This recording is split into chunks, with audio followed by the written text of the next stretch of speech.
Welcome to Diva On A Mission podcast, where we share snippets of joy to uplift, inspire, and motivate you. I'm your host, Eva the Diva, and I am thrilled to bring you stories that transform everyday moments into profound experiences. How do you level up without losing yourself? I know we're in the age of AI tools and it's all about going tech, and it's all about, downloading the latest app, getting the latest tool, the latest watch, all these gadgets to help ourselves be the best versions of ourselves. But then again, I thought that it would be better to look at the things that we must not lose as we look to level up ourselves in different aspects of our lives, be it our relationships, our careers, spiritually. So, how do we do that, right? As a woman navigating this hyper digital world, what does it really mean to level up, right? Because leveling up does not mean outsourcing your intuition, your body, your thinking, and your relationships to algorithms and apps. True, optimization can be a power, but there is also power in the balance between technology and timeless analog tools. So, today I want to talk about the traditional tools that you must fiercely preserve. These are not nostalgic luxuries. These are irreplaceable and core to getting you to your best self, right? Let's look at, for example, your career and intellect. Let's begin with your mind, because that's your number one tool, right? What helps sharpen your mind? Deep, uninterrupted reading. And if you're a notes person, handwritten notes in a beautiful but also useful notebook, right? Technology usually gives us the highlights, but getting your own perspective on things is very important. And deep reading builds neural pathways. It trains your focus, it sharpens your thinking, and handwriting, that anchors memory and sparks creativity in ways typing simply cannot. Then there's the lost art of conversation. Reading the room, sensing the subtext, building rapport through eye contact and presence. No video call can replace the energetic exchange of a real conversation. What about mentorship? Real mentorship, one that is not transactional.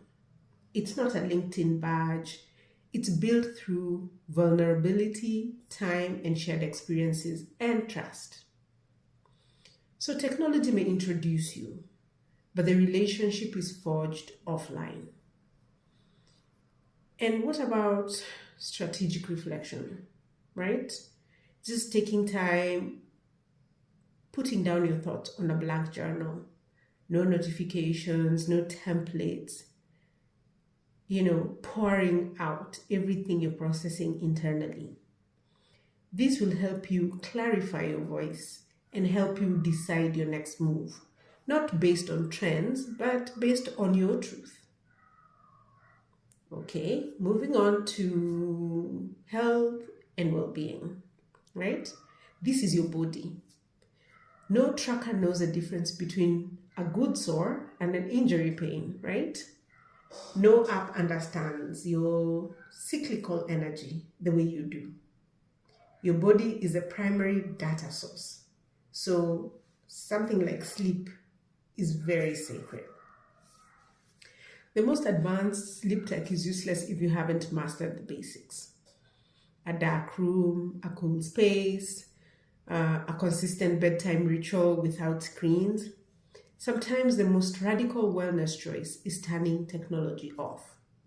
And movement, real movement, like gardening with your hands in the soil, walking in nature without headphones, running with your breath as your rhythm. These are biological necessities, not trends. And then there's a home-cooked meal, or knowing how to transform whole ingredients into nourishment. That is a superpower. It's about your health, it's about connection. No delivery service can replace that relationship with your food. When we look at our personal lives and relationships, in a world where there's a lot of digital noise, a handwritten letter or note is revolutionary. A thoughtful gift says, "I see you." Physical tokens of care carry emotional weight that text never will. Then there's the power of doing nothing. Creating in an empty space. Staring out the window. Sitting with tea. Letting your mind wander. This is where identity forms, where original ideas are born. Ritual matters too, but like, for example, let's say a weekly dinner with a friend or family member, birthday traditions, marking the seasons. These rituals anchor us, especially in a chaotic world. And what about face-to-face vulnerability, right? Having had conversations in person, sitting with someone in grief without fixing them, sharing joy, laughter, and silence in the same space. This is how emotional resilience is built. The guiding principle here is technology is for efficiency. Traditional tools are for wisdom, depth, and meaning. Use tech in a very tactical way to automate, organize, and inform. But guard the traditional practices that shape your character, your intuition, your empathy, and your inner life. Because your ultimate edge as a woman is not how well you use AI, it is how deeply you can access your humanity, your creativity, your embodied wisdom, your capacity for real connection. And those amazing tools that never become obsolete. So, please let me know. What do you have in your arsenal?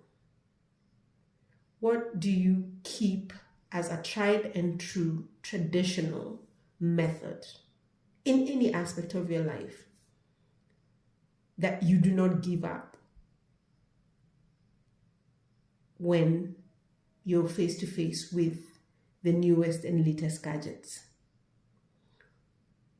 So I would love to hear your thoughts on this. So please send us an email at doampodcast@gmail.com. You can follow us on TikTok at DOAM Pod. That's on TikTok.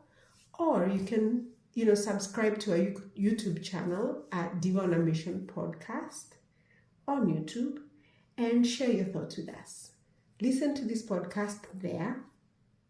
Like it, subscribe to our channel, and share it with people who you think it would be benefit to. Without much ado, that's today's episode, and I hope to hear from you.